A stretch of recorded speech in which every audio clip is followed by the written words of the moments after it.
Halo Sobat Henskuy, bertemu lagi nih dengan Mimin Skuy.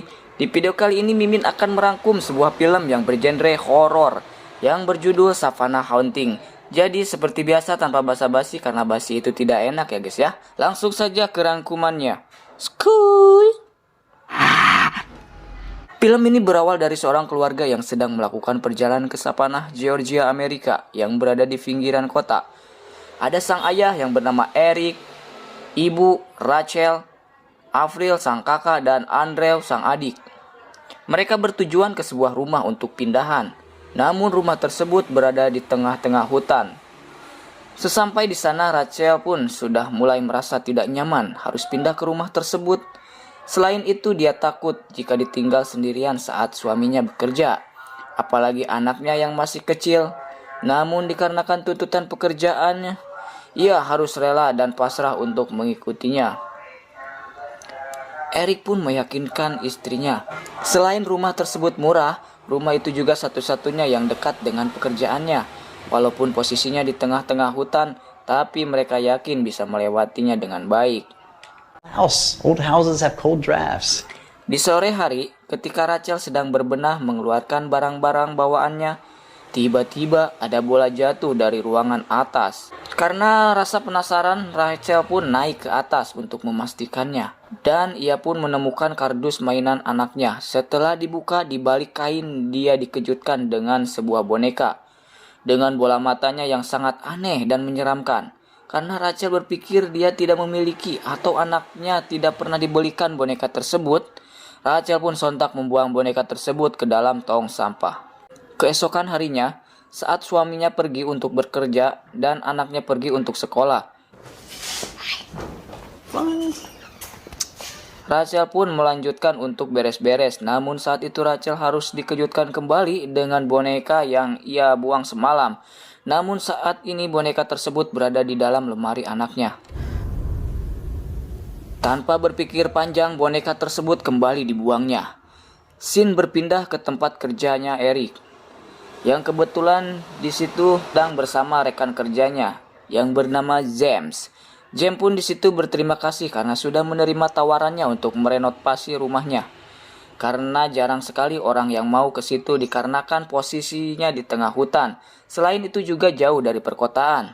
Exactly.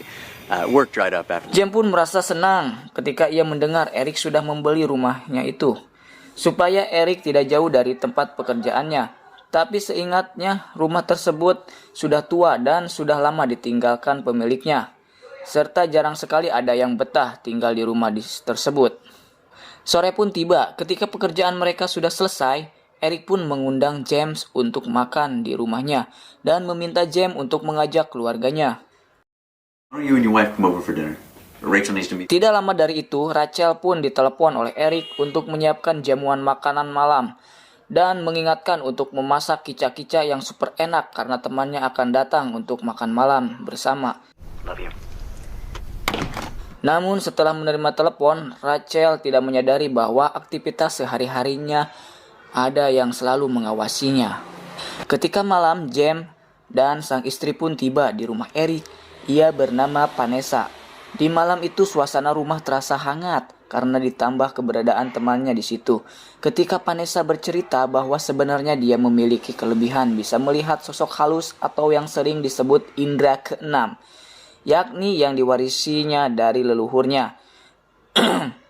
Vanessa pun melanjutkan ceritanya. Namun saat itu tiba-tiba Andrew mengeluarkan cairan merah seperti betadine dari dalam hidungnya. Dengan sigap Rachel pun membawa anaknya ke kamar mandi. Andrew pun dengan tidak sadar berkata bahwa Rachel sudah membuatnya marah. Rachel pun kebingungan. Lantas apa yang telah anaknya ucapkan? Dan bertanya pada Andrew apa maksud ucapannya. Namun sebelum sempat menjawab, tiba-tiba sang ayah datang dan memberitahu bahwa James dan istrinya berpamitan untuk pulang. Sebelum pulang, Vanessa mengingatkan kepada Eric untuk berhati-hati tinggal di rumah tersebut, karena ia merasakan aura hitam atau negatif berada di dalam atau di ruangan bawah tanah. Eric pun berterima kasih karena sudah mengingatkannya. Namun seingat dia, di rumah tersebut tidak memiliki ruang bawah tanah. I don't want to come back here. Saat malam tiba, suasana rumah mulai sepi. Terlihat sebuah bola melintas di tengah rumah dan berpindah ruangan. Bola tersebut menghampiri Andrew dan seorang gadis kecil. Saat mendekat, kedua mata mereka berubah menjadi hitam dan ternyata itu hanya mimpi si Rachel. Perlu diketahui, setelah Rachel pindah ke rumah tersebut, ia sering mimpi buruk dan mimpi anaknya tenggelam. Diselimuti kegelisahan, makin hari makin bertambah.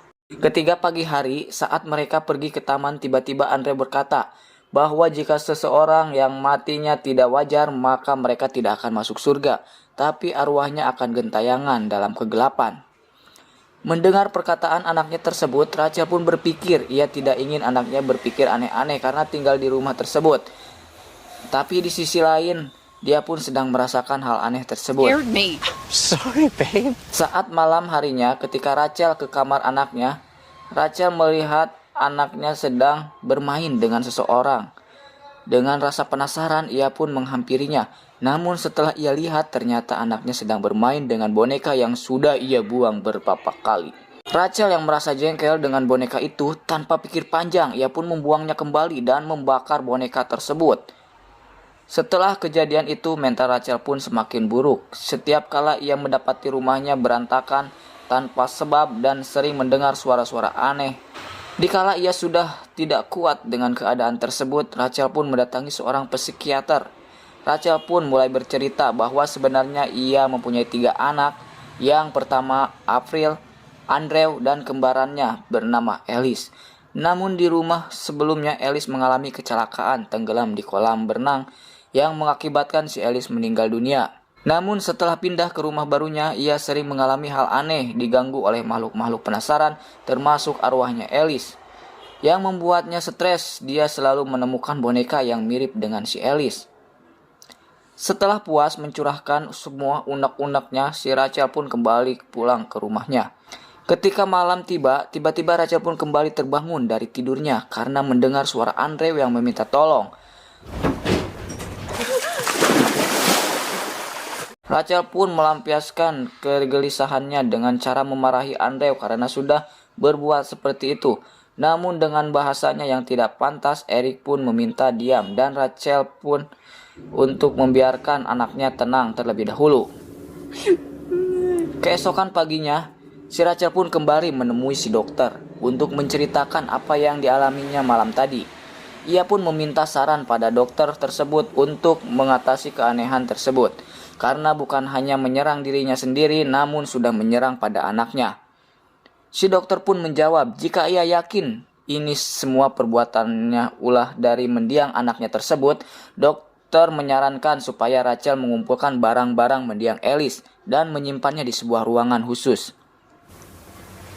Setelah mendapatkan saran tersebut, Rachel pun langsung menelpon sang suami untuk meminta tukang supaya kamar yang berada di atas diperbaiki. Tanpa pikir panjang, si Eric pun mencari tukang dan datanglah si tukang yang bernama Udin. Yes, let me show you where it is. Namun setelah diperbaiki dan semua barang almarhumah Alice disimpan di kamar tersebut, perilaku aneh Rachel pun malah semakin menjadi. Tak kalah setiap harinya, Rachel pun selalu di kamar tersebut sambil menggendong boneka yang telah ia bakar dulu. Keanehan Rachel pun sempat dirasakan oleh anaknya yang bernama April, karena kala itu ia melihat ibunya seperti kehilangan kesadaran dan tidak pernah keluar dari kamar tersebut.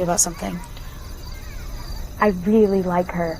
More than Malam pun tiba ketika saat Eric dan Rachel tertidur, lagi-lagi Rachel pun terbangun karena mendengar suara yang memanggilnya. Lalu seketika ia seperti kesurupan dan mendatangi kamar si Andrew dengan membawa sebilah pisau. Namun saat Rachel mau menghampiri anaknya, alhamdulillah si Eric datang dan menghentikannya. Come on, let's go back. Keesokan paginya, si Eric pun pergi ke dokter yang selama ini sering didatangi oleh istrinya untuk menanyakan perihal apa yang sering diceritakan istrinya akhir-akhir ini. Kemudian si dokter berkata bahwa sekarang mentalnya si Rachel sedang terganggu karena belum menerima kematian anaknya, yaitu Alice. Dikala itu lantas membuat Eric kaget karena dia tidak memiliki anak yang bernama Alice. Di situ Eric teringat perkataan Vanessa bahwa rumah tersebut ada yang janggal. Bukan hanya itu, alasan rumah tersebut dijual murah dan sudah lama kosong juga ini menjadi alasan janggalnya rumah tersebut. Eric kemudian menelpon Vanessa untuk menanyakan hal apa sebenarnya yang terjadi di rumahnya tersebut. Vanessa pun menjawab apa yang ia sudah lihat. Dulu kala jauh sebelum Eric pindah ke rumah tersebut, ada keluarga yang menjadi korban. Anaknya tenggelam di kolam renang, yang tidak lain yaitu si Alice. Ternyata yang sering dan mengganggu si Rachel dan anaknya tersebut bukanlah anaknya, namun anak korban tenggelam saat dahulu. Setelah mendapatkan informasi dari Vanessa, si Eric pun langsung pulang ke rumah. Namun seperti biasa listrik selalu mati dan kedua anaknya pun tidak ada atau menghilang. Dan Eric pun mendatangi kamar yang berada di lantai atas. Di situ ada Rachel yang sedang menggendong boneka sambil duduk di kursi goyang. Si Eric pun bertanya anaknya kemana. Rachel pun menjawab dengan sikapnya yang aneh bahwa anaknya sedang bermain di ruangan bawah tanah. Eric pun kaget dan kebingungan. Dia mencari di mana letak pintu menuju ke ruang bawah tanah. Dan ketika ia berada di depan kamar lain, ia mendengar seorang anak sedang bermain. Ketika ia mengecek ke kamar tersebut, Eric pun dikagetkan dengan sosok anak kecil yang menyeramkan. Eric pun segera lari ketakutan. Di ruangan lain, Eric mendengar alunan musik dari dalam ruangan lainnya.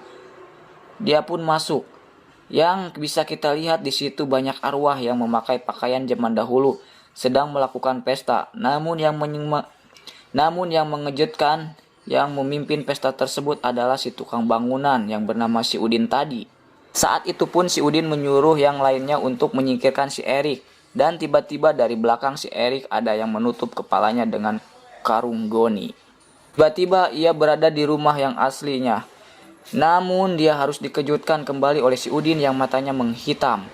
Si Udin berkata, bukanlah si Eric pemilik rumah tersebut, melainkan miliknya.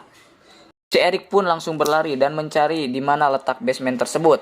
Setelah di kamar Andre, akhirnya dia menemukan pintu menuju basement tersebut. Tak selang lama dia pun mendengar suara anak kecil di dalam kotak. Tak pikir lama dia pun langsung membuka kotak tersebut menggunakan linggis. Namun di dalam kotak tersebut ternyata bukan anaknya. Eric pun berlari kembali ke rumahnya. Pada saat di lorong rumahnya, tiba-tiba lehernya ada yang menjerat dan tubuhnya diseret masuk kembali ke ruangan basement tersebut. And tamat. Oke, sedikit penjelasan kenapa di rumah tersebut banyak sekali keanehan yang terjadi. Bahkan memakan korban dan hilang begitu saja. Ternyata rumah tersebut dibangun di atas basement yang dulunya basement tersebut dijadikan penyiksaan para budak pada zaman penjajahan. Makanya rumah tersebut menyimpan sebuah misteri dan siapapun yang tinggal di rumah tersebut akan hilang secara misterius. Walaupun selamat, ia akan menjadi ODGJ seperti si Rachel saat ini. Oke, terima kasih teman-teman. Itulah rangkumannya. Dan terima kasih, cukup sekian. Kalau ada yang kurang, tolong di komentar ya. Jika kalian mau request film lainnya, tag di komentar, oke? Thank you, terima kasih banyak. Kalau kalian suka, subscribe, like, comment, and share. Thank you, bye-bye.